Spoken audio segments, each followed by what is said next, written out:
What to do if the power goes out in the middle of the 3D printing process?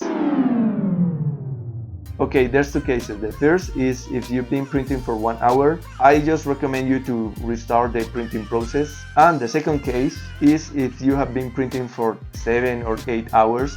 In that case, let me show you what I do. Two things to keep in mind before you start. This technique works with resin 3D printers and with this software called Lychee Slicer. Okay, so we use the same model that was left incomplete, and in Lychee we go to Tools, Planar Cut. If our model is hollow, then we select the option Apply the 3D hollowing to the model and we click on Start. Then we move the little arrow to the point where the printing stops.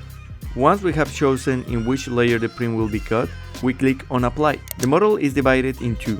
We delete the part that we already printed and we erase the supports. This part is super important since we want the part that is going to be joined with the already printed model to be as flat as possible. For this reason, we put the supports in the opposite part.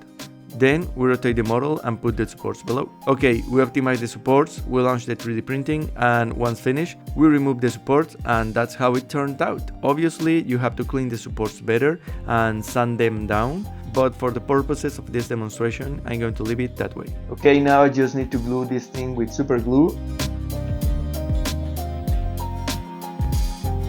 Okay, I have glued the two parts, and honestly, the seam is there, but it's not that bad. Actually, it's pretty good.